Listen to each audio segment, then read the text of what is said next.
नमस्कार. आज आपण महाराष्ट्र शासनाची अत्यंत महत्त्वाची योजना मुख्यमंत्री माझी लाडकी बहीण योजना परीक्षाभिमुख पद्धतीने समजून घेणार आहोत.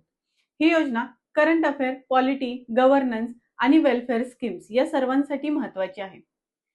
एखादी योजना फक्त पैसे देणारी नसते. कधी-कधी ती राज्याच्या कल्याणकारी धोरणांचा नमुना असते आणि त्याचं उत्कृष्ट उदाहरण म्हणजे मुख्यमंत्री माझी लाडकी बहीण योजना.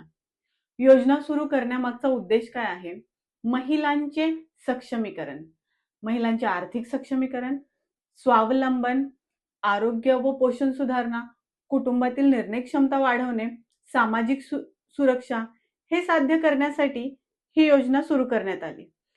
तर या योजने लाभार्थी ठरणाऱ्या महिलांना आर्थिक सहाय्य किती मिळतं? हे महत्वाचं एक्झाम फॅक्ट आहे. दरमहा 1500 रुपये आर्थिक सहाय्य, वर्षाला 18,000 डीबीटीद्वारे थेट खात्यात जमा केले जातात. प्रिलिम्सला डायरेक्ट विचारू शकतात हे पॉइंट. लाभ कोणाला होतो? पात्र महिलांमध्ये साधारण विवाहित महिला, विधवा, घटस्फोटित, परित्यक्त्या, निराधार महिला किंवा कुटुंबातील एक अविवाहित पात्र महिला निकषांनुसार यांना पात्र करतात. पात्रतेचे निकष काय आहेत हे सगळ्यात जास्त महत्वाचं आहे. लाभ मिळण्यासाठी प्रमुख निकष महाराष्ट्राची रहिवासी ती महिला असायला हवी, वय साधारण 21 ते 65 वर्ष असायला हवं, कुटुंबाचे वार्षिक उत्पन्न साधारण 2.5 लाखांपेक्षा कमी हवं, आधार लिंक असलेलं बँक खातं असायला हवं. पात्रता निकष सगळ्या पात्रतेत जर ती महिला बसत असेल तर ती लाभार्थी ठरते. मग प्रत्येकाला 1500 मिळतात का? परीक्षाभिमुख महत्वाचा मुद्दा आहे हा. रक्कम पात्रता आधारित आहे, सार्वत्रिक नाही. म्हणजेच निकष पूर्ण केले तर आर्थिक सहाय्य मिळतं. याचा फॉर्म्युला कसा लक्षात ठेवायचा? पात्रता प्लस डीबीटी प्लस आर्थिक निकष बरोबर लाभ. संविधानाशी या योजनेचा संबंध कसा आहे ते पाहूयात आता. आर्टिकल 38 राज्याने सामाजिक आणि आर्थिक न्याय प्रस्थापित करावा. ही योजना आर्थिक न्यायाशी जोडली जाते. आर्टिकल 39 पुरुष स्त्रियांना समान संधी, उपजीविकेची हमी, महिला सक्षमीकरणाशी डायरेक्ट लिंक आहे.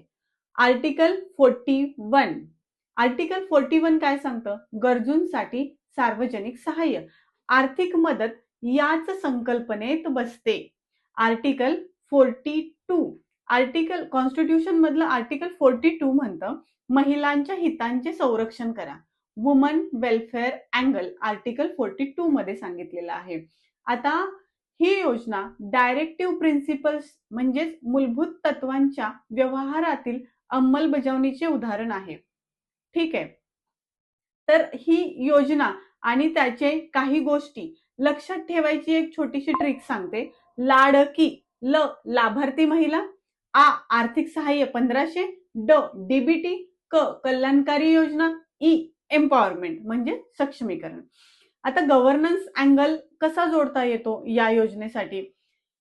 Women's empowerment, inclusive growth, gender budgeting, welfare state. ठीक आहे. या सगळ्यातून कन्क्लुजन काय निघतं? ही योजना फक्त आर्थिक मदत देणारी नाही, तर महिला सक्षमीकरण, सामाजिक न्याय आणि वेलफेअर स्टेट यांचा संगम आहे. आता थोडक्यात आपण ही योजना रिवाइज करूया. 1500 रुपये प्रति महिना, 18,000 वार्षिक, 21 ते 65 वयोगट, उत्पन्न निकष, डीबीटी वर आधारित, आर्टिकल 38, 39, 41, 42. ठीक आहे. या सगळ्या गोष्टींचा व्यवस्थित अभ्यास करणं विद्यार्थ्यांना गरजेचं आहे, कारण ही योजना येणाऱ्या परीक्षांना निश्चितपणे विचारली जाऊ शकते. त्यामुळे अपेक्षित आहे की तुमचा अभ्यास चांगला आहे. अशाच योजनांच्या माहितीसाठी सबस्क्राईब करा राजदृष्टी.academy या YouTube चॅनेलला. धन्यवाद.